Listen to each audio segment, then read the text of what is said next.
name's Joseph Schneier, and I'm the CEO and co-founder of Circle. And at Circle, we're working on a number of things, but our primary reason that we exist is to improve how members are communicated with around things like retention, eligibility, and making sure that they get onboarded into the right plan. And today, we're going to dig in a little bit to what we're working on with MCRA in particular. So Circle, we support the entire sales and retention process, but more and more we've been really digging into how eligibility and decision support affect a member's ability to be retained, to be able to get the right communication for a plan to be able to control their costs. And so we've built out a really robust set of tools that help a plan to identify who is eligible for LIS, for Medicaid, CSNP, DSNP plans, as well as ACA subsidies. And especially in this time period when there's a lot of things moving and a lot of confusion about the direction of the market, we feel like these are really important tools for a plan and important tools for this MCRA group to know about. So just as a little bit of background, we were founded in 2018. Our reason that we were founded was to help members to control their risk of out-of-pocket healthcare costs. And we work with plans directly to help their members with things around their healthcare costs.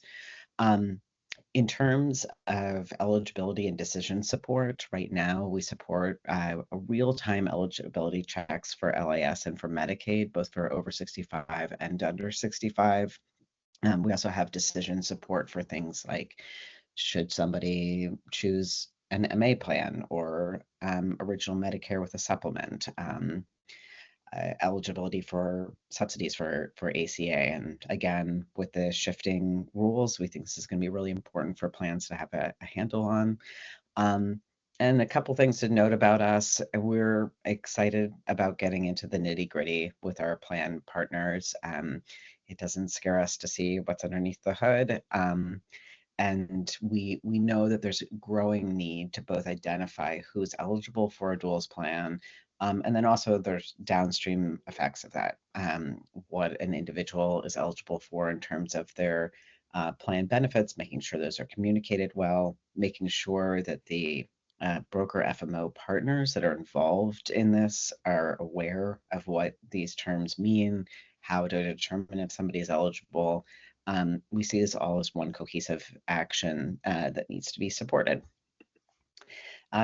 Just a little bit of background on us. We work nationally. We work with both payers, providers, brokers, and supplemental benefit providers. We think all of these groups have a need for understanding eligibility for their members. We reach a large number of people across the country. We've processed about 125,000 enrollments and around 9 million transactions. And we do both the front office function, so the interface that a plan would have with members around eligibility, as well as the back office functions. So ensuring that the finance team and other members of the business units are aware of what is going on and that we can support their needs as well as part of this activity.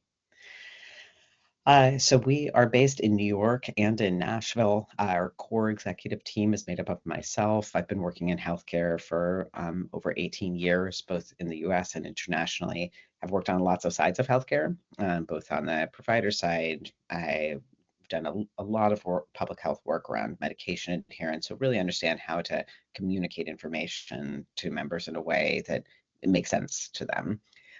My co-founder, Gerard Carey, he and I've worked together for a long time as well. He comes with a data science security background, and he works a lot with our team in building out the tools that our plan partners are asking for. And Christy, who is our Chief Revenue Officer, has been working both in insurance and healthcare for 12 years. And has a really a lot of experience in the field of working with brokers and FMOs, and making sure that they understand their role in these processes. So, why eligibility? We think eligibility is critical for a plan to be able to control their costs, but also to be able to support their members. And we find across the board that this is an area that is really painful for plans. There are a lot of plans that are launching new D-SNP plans or new C-SNP plans, but figuring out who is eligible for those plans among the existing population and then new people coming in can be very challenging. Um, with the Health Equity Index, it's obviously important to understand who is eligible for LIS or Medicaid. We think that even if the name of that program changes, it likely will stay in place, and so it will continue to be important to identify those individuals. Um, Across the board, it's really challenging for brokers to understand who's eligible for these programs and to make sure that they're getting into the plan that's appropriate for them. And so that's another piece that we think is really critical. And then CSNP adds a whole other level of complexity, bringing in providers to the conversation and making sure that we are really aware of who's fitting those eligibility criteria is another area that we're spending a lot of time in these days.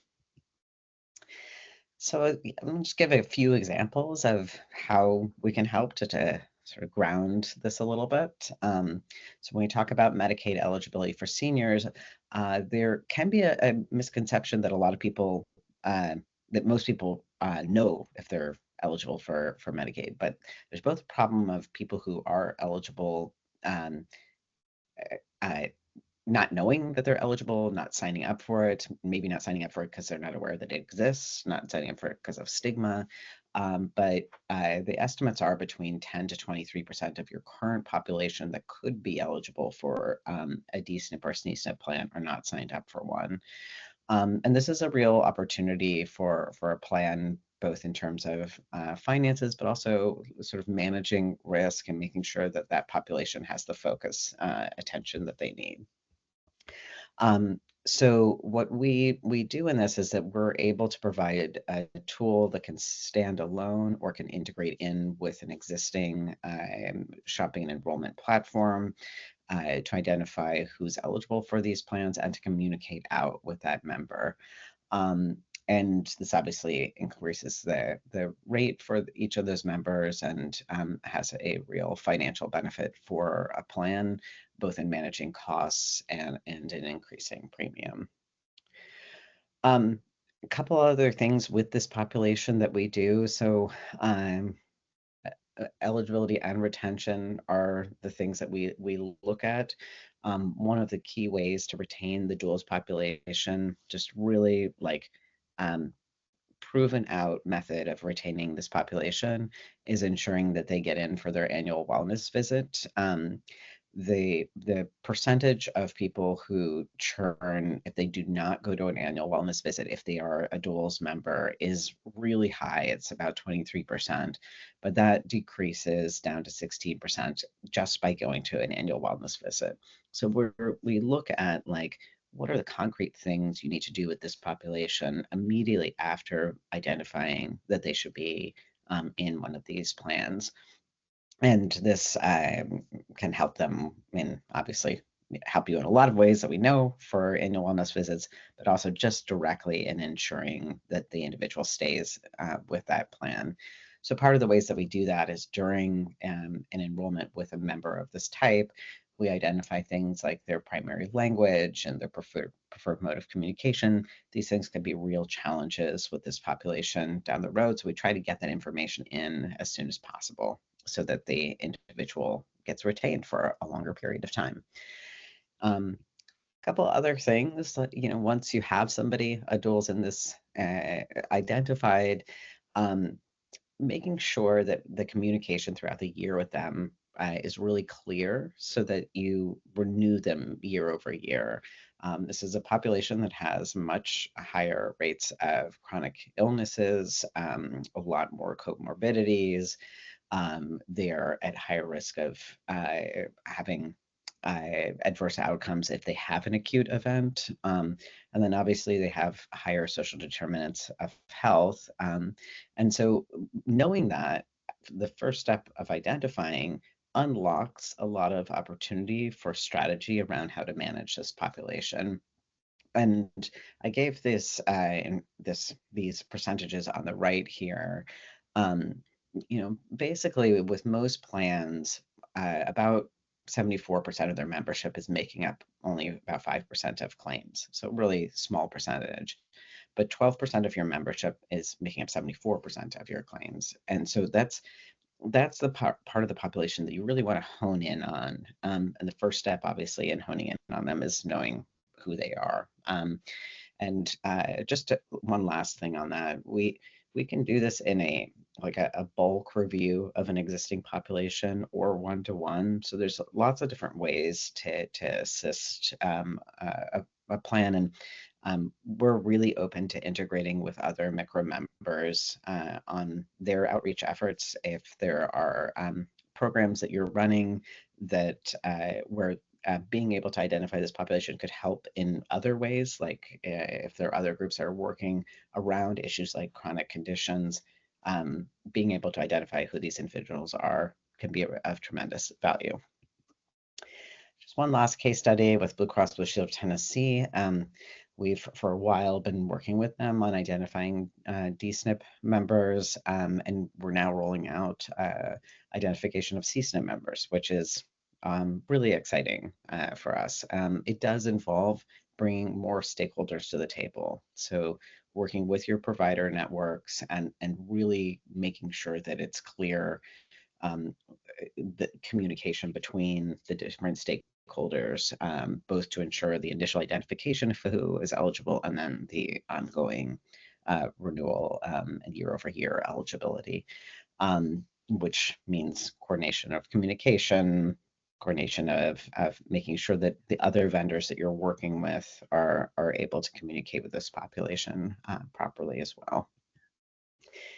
So Circle, one of our key focuses and growth areas is around this automated eligibility, making it really super easy for members of the healthcare community to identify who is eligible for Medicaid subsidies, CSNP plans, and making that accessible for health plans, providers, and members.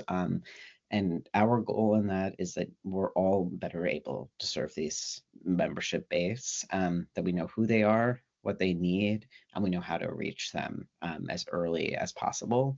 And we know this has effects on the finances of everybody involved, the member, the plan, the provider.